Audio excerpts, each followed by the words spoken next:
যুক্তি আছে, তার প্রমাণও আছে। রাসূলুল্লাহ কি বললেন? হে আলী, আল্লাহ রাব্বুল আলামিন তোমাকে এমন শ্বশুর দান করেছেন যে আমি পর্যন্ত পাইনি, কেউ তো পাইনি, এমনকি আমি রাসূল আমিও পাইনি। তোমার শ্বশুর হলো সমস্ত নবীদের সর্দার, সমস্ত আম্বিয়াদের সর্দার, যার মহব্বতে কায়নাত সৃষ্টি। রাসূলুল্লাহ বলছেন, দ্বিতীয়বার বলছেন, হে আলী শোনো, আল্লাহ তোমাকে এমন সন্তান দান করেছেন যা কোন ব্যক্তিগণরা, কোন নবী বা কোন ব্যক্তিরা এমন সন্তান পায়নি, এমন সন্তান পায়নি, এমনকি আমি রাসূল আমাকে দেওয়া হয়নি। সেটি কি সঠিক কিনা আমাকে দেখতে হবে তো। কে? হে আলী, আল্লাহ তো তোমাকে দুটো পুত্র দিয়েছে, একটি নাম হলো হাসান আর একটি নাম হলো হুসাইন, দুই ভাই জান্নাতের যুবকদের সর্দার। হে আলী, এই কায়নাতের মধ্যে কোন ব্যক্তির এমন সন্তান নেই, এমনকি আমি রাসূল আমাকেও নেই, আমাকেও দেওয়া হয়নি। আর হে আলী, আল্লাহ রাব্বুল আলামিন দ্বিতীয় জিনিস, তোমার যেমন স্ত্রী দিয়েছে আল্লাহ রাব্বুল আলামিন, তুমি যেমন সমস্ত নবীদের সর্দারের মেয়ে মা ফাতেমাতুজ জাহরা, নারীদের বেহেশতের নারীদের সম্রাজ্ঞী, সেই ফাতেমার সাথে তোমার বিবাহ হয়েছে। এত নবীগণ এসেছেন, আউলিয়া গণ এসেছেন, এমনকি আমি রাসূল আমাকে পর্যন্ত দেওয়া হয়নি। তো রাসূলুল্লাহ যদি বলে থাকেন তাহলে সেটি আমার ও আপনাকে বলতে হবে। রাসূলুল্লাহ যদি বলে থাকেন তাহলে আমার ও আপনাকে বলতে হবে।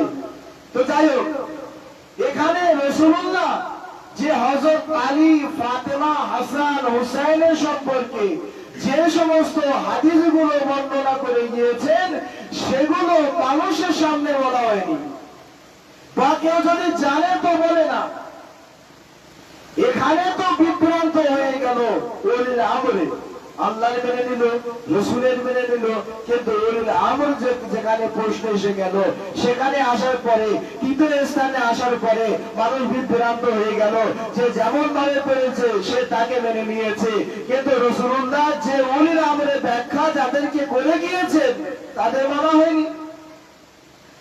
আজ মুসলমান বিভ্রান্ত হয়ে গিয়েছে, পথভ্রষ্ট হচ্ছে, জায়গায় জায়গায় লজ্জিত হচ্ছে। কেন? রাসূলুল্লাহ সেই বাণীকে মানা হয়নি।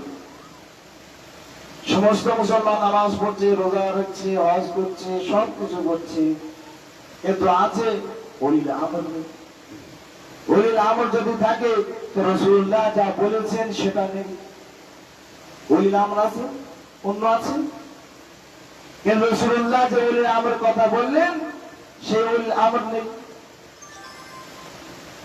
এই সিলসিলা রাসূলুল্লাহর, এই সিলসিলা যাদেরকে ইমামে হাসান আর হুসাইনকে তিনি এত ভালোবেসেছেন, রাসূলুল্লাহ এত ভালোবেসেছেন, এত ভালোবেসেছেন,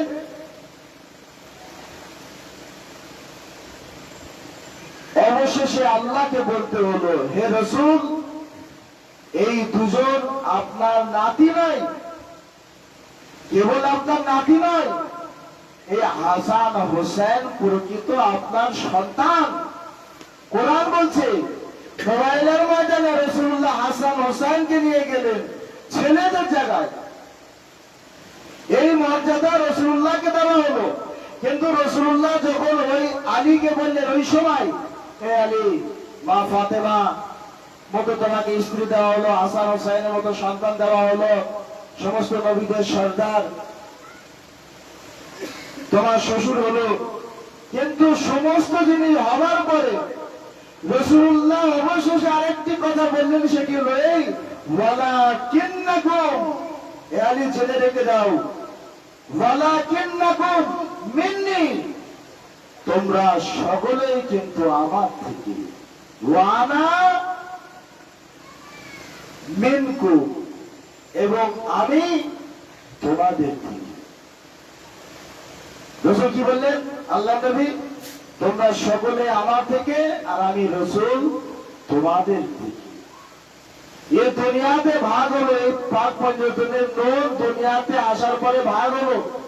তুমি ফাতেমা, তুমি হাসান, তুমি হুসাইন, তুমি আলী, তুমি মোহাম্মদ, কিন্তু নূর তো এক। নূর তো এক। রাসূলুল্লাহ বললেন, আমি আল্লাহ আমাকে নূর থেকে সৃষ্টি করেছেন, এবং হযরত আলী হলেন আমার নূর। নূরের দুটি টুকরো, তার মধ্যে একটি নূর হলো হযরত আলী। আনা ওয়া আলী মিন নূরিন ওয়াহিদ। এই আলী, এই যে নূর, এ শুধু আলীর নয়, আমার অংশ। এই জন্য আল্লাহ রাব্বুল আলামিন যখন দুনিয়াতে পাঠিয়েছেন, তাদেরকে আলাদা আলাদা ভাবে পরিচয় করে দিয়েছেন। ইনি হলেন হযরত মুহাম্মদ, ইনি হলেন হযরত আলী, ইনি হলেন হযরত ফাতেমা, ইনি হলেন হযরত হাসান, আর ইনি হলেন ইমাম হুসাইন। এদের কাছে তো সবকিছু। জান্নাত হাসান হুসাইনের কাছে, জান্নাতের বন্টনকারী হযরত আলী, জান্নাতের মহিলাদের সম্রাজ্ঞী ফাতেমা তুজ জাহরা।